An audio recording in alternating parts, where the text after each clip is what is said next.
PAP.fr, première plateforme immobilière sans commission, présente Sud Radio, on parle immo.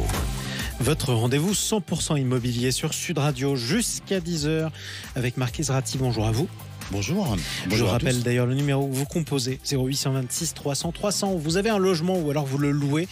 Vous avez une question pratique, vous avez un problème. On est là pour vous le résoudre. Vous nous appelez 0826 300 300.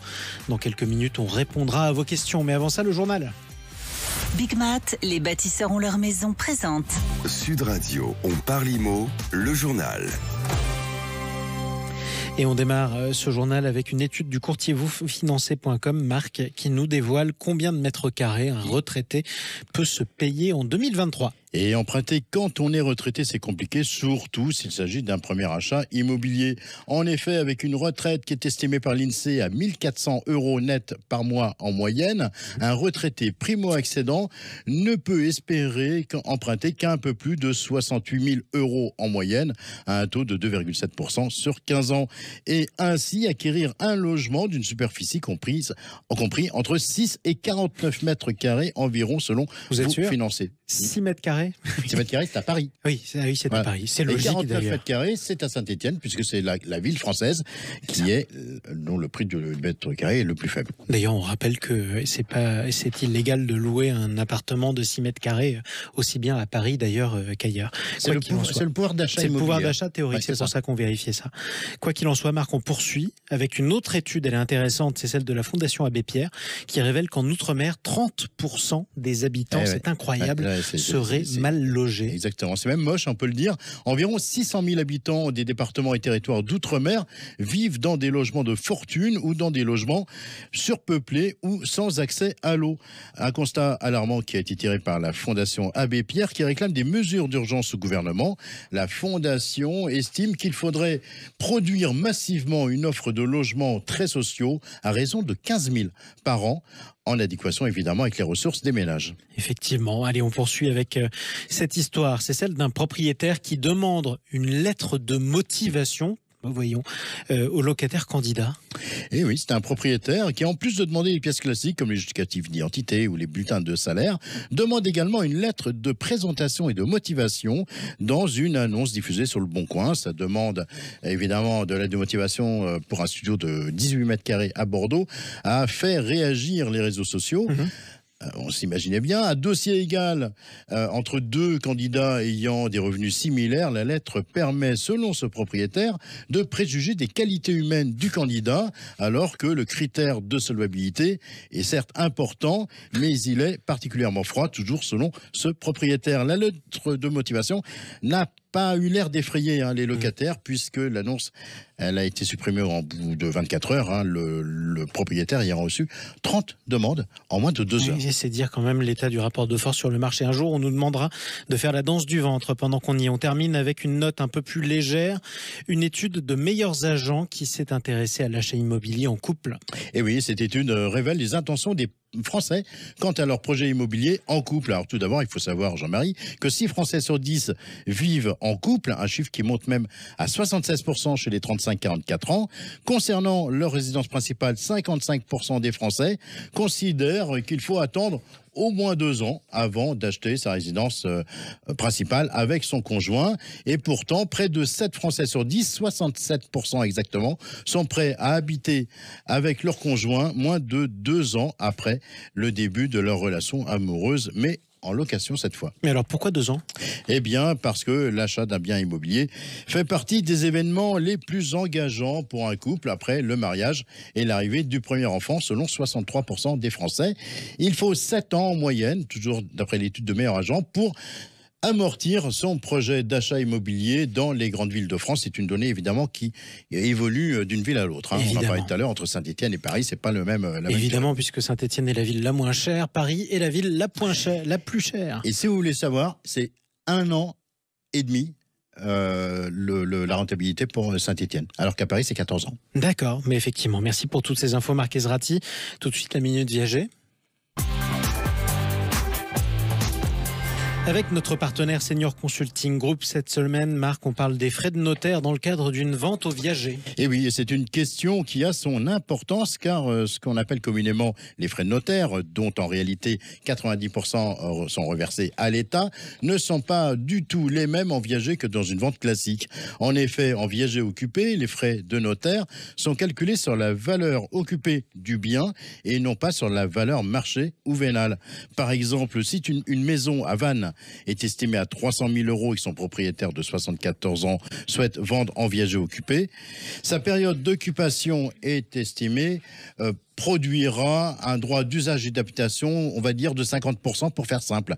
La valeur occupée de sa maison sera donc de 150 000 € et ce sera sur ce montant que seront calculés les frais de notaire. C'est un avantage évidemment considérable pour l'acquéreur qui verra dans ce cas ses frais divisés par 2.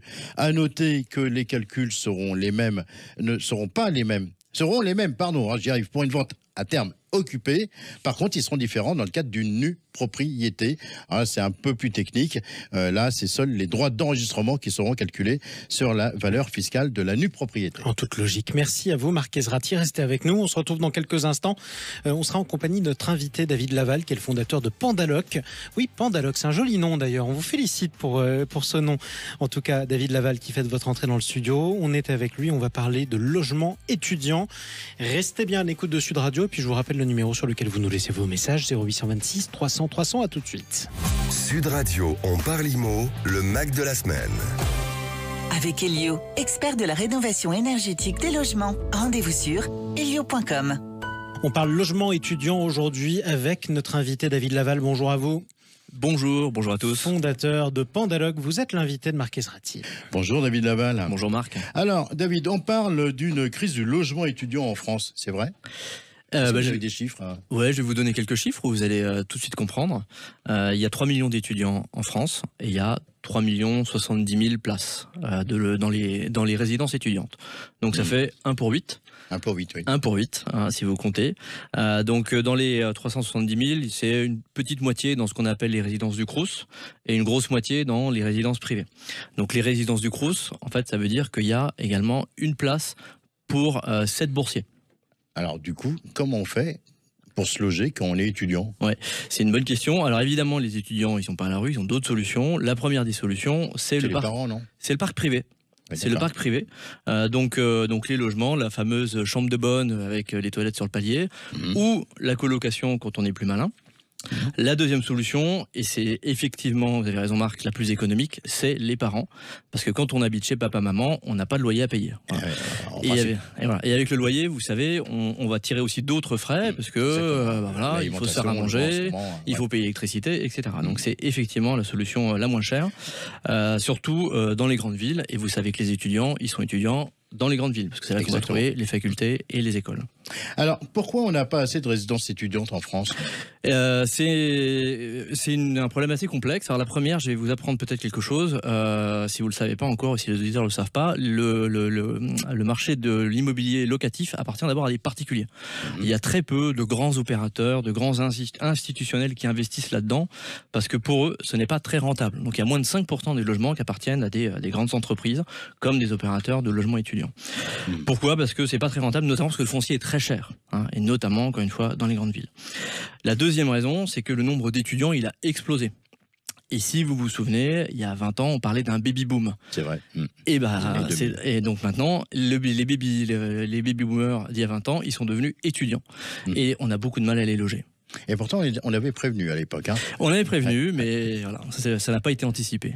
Alors, est-ce que quand on est étudiant, on est beaucoup aidé pour trouver son logement ? Et ça, c'est la bonne nouvelle. Effectivement, on est beaucoup aidé quand on est étudiant. La première des aides, c'est celle qui est la plus connue, c'est ce qu'on appelle les APL. Ça peut représenter jusqu'à 250 € par mois. Donc c'est un vrai coup de pouce pour son logement. Un vrai coup de pouce aussi pour devenir autonome, parce qu'avoir son logement, ça veut dire pouvoir devenir autonome, pouvoir avoir son chez-soi. Et encore une fois, on n'a pas toujours papa-maman qui peuvent aider. Il y a d'autres aides qui sont moins connues. Donc j'invite vraiment ceux qui ont des enfants qui vont devenir étudiants à aller voir ce qu'on appelle Action Logement.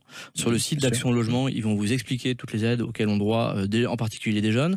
Et il y a une aide, par exemple, qui est très intéressante, qu'on appelle l'aide Mobili Jeune. Ça c'est pour les alternants. Vous savez qu'il y a eu une explosion de l'alternance depuis 2 ou 3 ans. Et ben ça peut représenter jusqu'à 100 € par mois. Donc c'est vraiment très important, cette aide Mobilier Jeune uniquement du coup pour les alternants. Vous avez aussi d'autres aides qui vont vous aider également. Donc je vous invite vraiment à regarder ce site Action Logement. Alors, vous avez parlé tout à l'heure un peu de colocation, choses comme ça. Est-ce qu'il y a des nouveaux modes qu'on voit émerger en matière de logement étudiant? Oui, absolument. Et dans l'immobilier en général, il y a un phénomène qu'on appelle l'hôtélisation de l'immobilier, même dans l'immobilier d'entreprise, on voit ça, de plus en plus de services. Et ben pour les étudiants, ça se produit également. Par exemple, les résidences étudiantes privées sont de plus en plus des résidences avec du service. Vous avez des espaces où vous pouvez jouer au baby-foot ou à la console de jeu entre étudiants. Vous avez également tout ce qu'on appelle l'émergence du co-living, donc qui sont vraiment des résidences avec service vraiment plus. C'est un peu plus cher, hein, mais vous avez plus de confort. Vivre ensemble séparément. À quel moment il faut commencer à chercher son logement quand on est étudiant pour la rentrée 2023-2024? Là, on est en mars. Est-ce que c'est le bon moment? Ouais, le plus tôt, c'est le mieux. Hein, c'est jamais une bonne idée de s'y prendre à la dernière minute. La dernière minute, quand on est étudiant, c'est la rentrée de septembre. Donc le mois d'août, c'est un mois cauchemardesque parce que vous avez plein d'étudiants qui cherchent et il y a un effet ciseau parce que vous avez également beaucoup de propriétaires qui sont en vacances. Donc qui ne louent pas leur logement. Donc en septembre, tout le monde se retrouve sur le marché et là c'est vraiment la cohue. Donc la recommandation, c'est plutôt de s'y prendre vers juin-juillet, en particulier parce qu'à ce moment-là, vous avez du coup les logements qui se libèrent. Voilà, donc vous avez plein de logements qui étaient occupés par des étudiants qui se retrouvent sur le marché. David, est-ce que vous avez une astuce qu'on ne connaîtrait pas? Oui, moi je fais toujours la publicité d'un service qui est bien méconnu, qui s'appelle dossierfacile.fr. C'est un service de l'État qui permet de constituer son dossier de location de manière sécurisée et validée par un fonctionnaire qui va vérifier vos pièces, ce qui rassure énormément le propriétaire. Eh bien, Laetitia Caron, qui est avec nous, directrice générale de PAP.fr, elle connaît très bien le dossier facile. D'ailleurs, elle en avait parlé dans notre émission. Absolument, et on a mis en place également un partenariat, nous, sur PAP, avec cette start-up d'État. Et en effet, l'idée, c'est vraiment de permettre aux étudiants et plus largement aux locataires d'apporter un dossier complet et sécurisé pour lui. Parce que moi, ce que je recommande toujours, c'est de ne jamais envoyer ses pièces hors dossier facile. Mais dans dossier facile, les pièces, elles sont non seulement accessibles directement en ligne par le propriétaire, mais en plus, elles ont été vérifiées. Et donc, c'est très rassurant pour le propriétaire et ça permet quand même de booster sa recherche, en tout cas de se démarquer des autres. Oui, on va le dire de manière très pragmatique. Il y a un fonctionnaire payé par nos impôts qui gratuitement va vérifier les dossiers de location. Donc, il faut vraiment en profiter. David Laval, vous êtes aussi l'auteur de Location étudiante. Ce bouquin, il est sorti il n'y a pas très longtemps chez Bréal. C'est un très bon livre. Location étudiante, c'est ça? Si c'est votre livre, j'espère que vous nous dites ça, sinon ce serait dommage. Qu'est-ce qu'on y trouve rapidement dans ce ouvrage? C'est des conseils très pratiques sur justement les types de logements étudiants, comment est-ce qu'on fait pour démarcher un logement étudiant quand on va chercher un logement de particulier, quand on va démarcher chez un agent immobilier, quand on va démarcher dans une résidence étudiante, quand on va chercher en colocation, les avantages et les inconvénients de chaque formule, comment faire son dossier de location, en particulier des astuces comme dossier facile. Voilà, c'est toutes ces petites astuces-là. Et également comment vous allez pouvoir gérer votre relation avec votre propriétaire. Parce que c'est important, quand vous devenez locataire, vous avez un certain nombre de droits et d'obligations. Donc on rappelle dans ce livre. Et pour être encore plus complet, vous allez sortir dans quelques jours, le 10 mars, je ne me trompe pas, un bouquin sur la colocation dans la même collection Les Essentiels de l'IMO. Et là, on a parlé tout à l'heure déjà de la colocation, là vous en faites carrément un bouquin. Ouais, la colocation c'est un truc génial parce que c'est effectivement, on en a l'image de l'auberge espagnole. C'est-à-dire des étudiants qui font la fête ensemble. On a aussi le souvenir. On a le souvenir. Et en fait, c'est vraiment un mode de location qui est extrêmement économique parce qu'on va mettre en commun plein de choses, notamment la salle de bain, les mètres carrés, etc. Donc c'est très économique et ça touche de plus en plus de nouveaux publics. Il y a des colocations seniors, il y a des colocations monoparentales pour les gens qui sont récemment divorcés. C'est un vrai sujet également de perte de pouvoir d'achat à ce moment-là. Donc c'est un vrai bon plan pour économiser sur son loyer. Merci David Laval, fondateur Marc de Pandaloc, d'être passé par les studios de Sud Radio ce matin. Vos deux bouquins, on les retrouve en librairie au prix de 9,90 €. Et c'est paru chez Bréal. Merci à vous en tout cas. Et je rappelle que vous êtes le fondateur de Pandaloc. Tout de suite, on répond à une question angoissante. Est-ce qu'il y a une vie après la retraite? On en parle avec... Sud Radio, on parle IMO, le témoin de la semaine. Avec notre invité, justement, le témoin de la semaine. On en parle avec Jean-Pierre Ars. Bonjour Jean-Pierre. Bonjour. Alors Jean-Pierre, vous avez, on ne va pas dire votre âge, mais vous avez dépassé l'âge de la retraite et vous êtes aujourd'hui conseiller immobilier entre le Mont Ventoux et le Luberon. Vous avez une longue vie professionnelle, vous avez notamment dirigé une agence de com. C'est un parcours très riche. Est-ce que vous pouvez nous en dire 2 mots ? Écoutez, j'ai démarré dans la vie active dans le secteur de Carpentras en tant que photographe de pub, puis j'avais monté une bonne agence de communication à l'échelon national. Et en 92, j'ai connu dans le secteur du Vaucluse des inondations de Vaison-la-Romaine comme beaucoup de personnes, qui a été catastrophique. Donc après, il a fallu rebondir et j'ai travaillé avec un groupe spécialisé en défiscalisation de la région du Sud-Ouest avant de rencontrer en 2009 celle qui est devenue ma marraine dans le groupe où je suis actuellement et ça fait donc 14 ans le mois prochain. 14 ans. Hein. Alors, Jean-Pierre, ça vous a pas échappé, on en parle tous les jours du matin au soir de cette réforme des retraites avec notamment une nouvelle semaine d'action qui démarre mardi prochain. Vous avez fait le choix de cumuler retraite et activité depuis plusieurs années maintenant. Pourquoi vous avez fait ce choix ? Votre retraite, elle vous suffisait pas pour vivre ? C'est pas compliqué. En 2010, je viens de retrouver les documents. J'étais dans une situation un peu compliquée. La retraite des artisans commerçants, c'est ce qu'on appelle quasiment, comme dirait Jacques Brel, les yeux pour pleurer. Oui. Et donc, j'avais pas le choix. Donc, je me suis reconverti en devenant conseiller immobilier. C'était combien cette retraite ?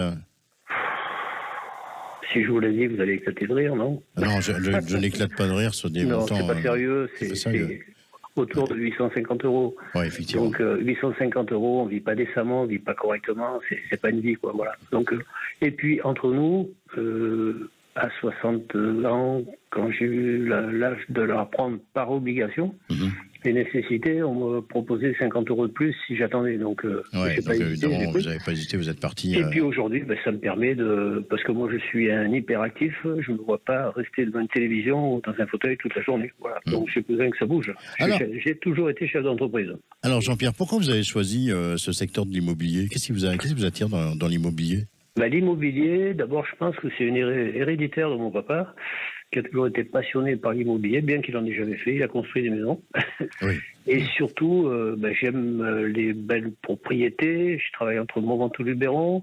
Oui. Je suis un passionné de photos et j'ai une expérience photo qui apporte un plus dans le cadre du métier, à savoir la construction des bonnes annonces immobilières, la communication que j'ai pratiquée pendant des années. Donc, c'est un ensemble immobilier, communication, photo, image, qui peut permettre à des acquéreurs comme des vendeurs de trouver un bon partenaire que je me propose d'être. Jean-Pierre, justement, cette expérience assez longue, c'est quelque chose qui est un plus, c'est que ça rassure vos clients, les vendeurs ou les acquéreurs ?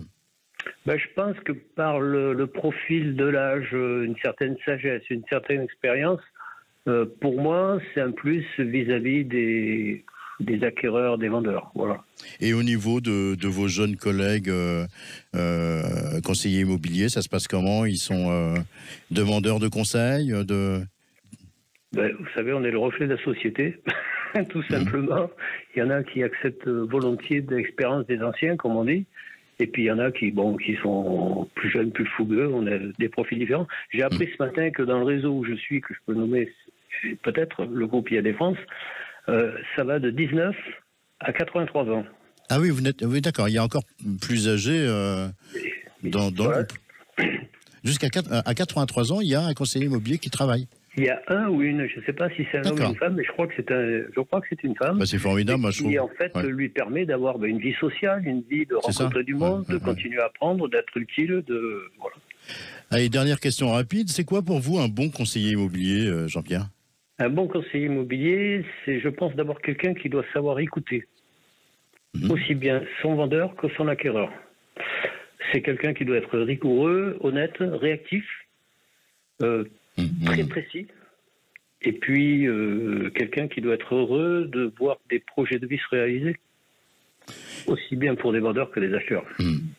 Merci beaucoup Jean-Pierre pour votre témoignage ce matin, et puis bravo, parce que bosser quand on est à la retraite depuis 8, 10 ou 14 ans, c'est quand même... C'est courageux, en tout cas, c'est une belle passion. Merci beaucoup Jean-Pierre Ars. Merci, bonne soirée. Très bon week-end. Belle journée à vous. Belle journée. En tout cas, à l'écoute de Sud Radio. Restez avec nous, 0826 300 300. Tiens, vous êtes en train de vendre, vous avez peut-être signé un compromis, vous êtes peut-être en train d'acheter. On va en parler avec l'un de nos auditeurs dans un instant. À tout de suite. PAP.fr, première plateforme immobilière sans commission, présente. Sud Radio, on parle IMO. Votre rendez-vous 100% immobilier avec Marc Ezrati et avec Laetitia Caron qu'on accueille. Bonjour à vous Laetitia.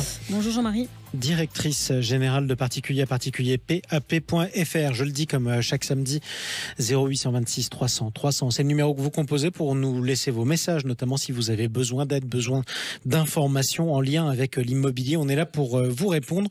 Et aujourd'hui, on retrouve Ludovic. Bonjour à vous Ludovic. Oui, bonjour. Bonjour à tous. À vous sur Sud Radio, Marc. Bonjour Ludovic. Alors, qu'est-ce qui nous vaut votre appel ce matin ? Bien, écoutez, ma femme et moi avons signé un compromis de vente pour l'achat d'une maison le 12 décembre dernier. Nous devons signer l'acte de vente le 15 mars, mais bon, voilà, pour des raisons personnelles, en fait, ma femme et moi, nous sommes séparés depuis. Et donc forcément, l'achat de cette maison se retrouve un peu compromis, comme vous pouvez l'imaginer. Et donc ma question, voilà, c'est le fait que nous sommes séparés. Est-ce que c'est un motif valable en fait pour annuler la vente ? Eh ben, on va en parler avec Laetitia Caron. Bonjour Laetitia. Bonjour Marc. Alors, la situation de Ludovic est un peu compliquée. On imagine que c'est assez stressant. Qu'est-ce que vous en pensez ? Bonjour Ludovic. En effet, d'abord, je suis désolée pour vous parce que j'imagine que vous aviez projeté les choses autrement et c'est en effet une situation délicate.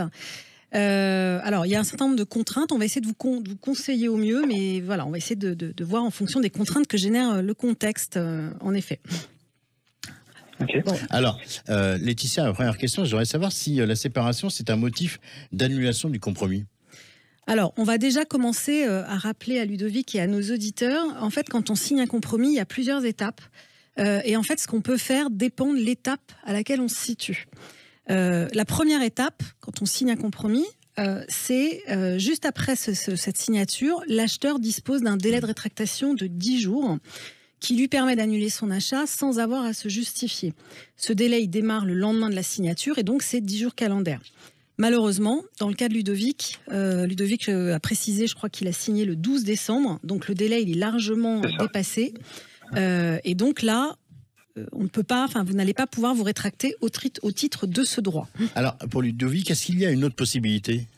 Alors, on va préciser quand même que dans les faits, les notaires n'insèrent en général jamais de clause qui prévoit la séparation dans le compromis. Malheureusement, c'est un cas quand même assez rare.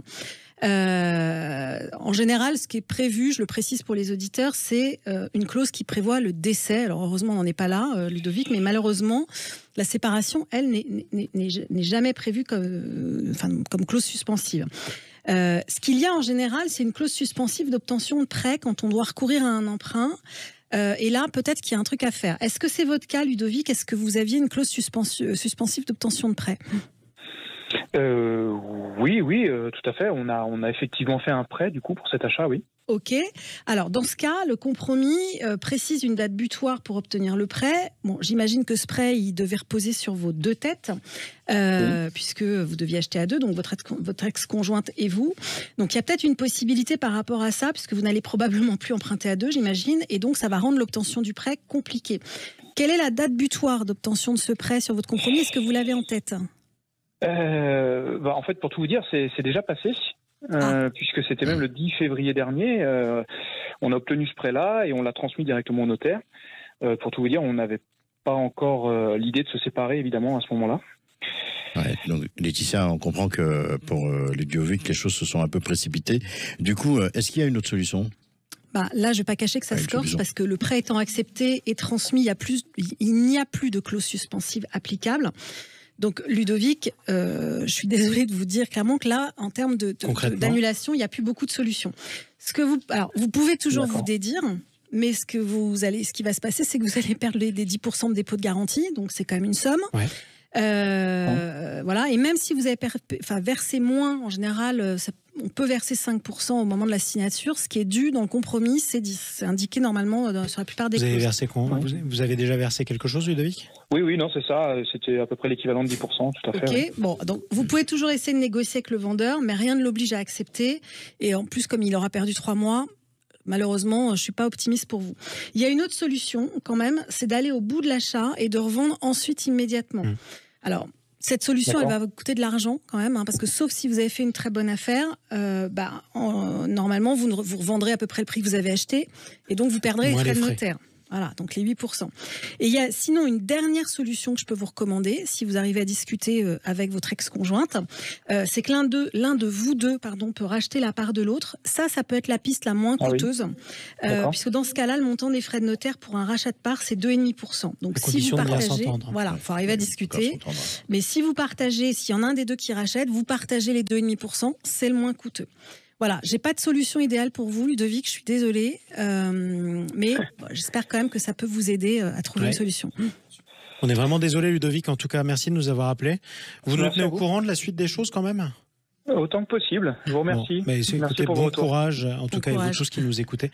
Je le rappelle, 0826 300 300 comme Ludovic, vous avez un problème comme celui-ci, par exemple, eh bien, on est là pour vous répondre, même quand on n'a pas de bonnes nouvelles à vous donner, on essaie de vous éclairer. C'est le principal. Tout de suite, on voyage. Sud Radio, on parle IMO, les biens coup de cœur. Vous sont présentés par Préto, l'expert en ligne du crédit immobilier.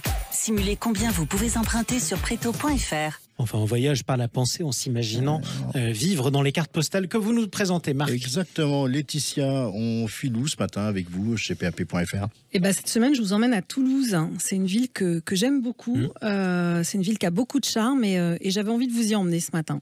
Et en plus, vous allez bientôt y lancer un espace immobilier, une boutique PAP, dans pas très longtemps. Oui, en effet, on va ouvrir d'ici quelques semaines en plein cœur de Toulouse. Donc c'est d'ailleurs pour ça que j'ai l'occasion de beaucoup me rendre à Toulouse ces derniers temps.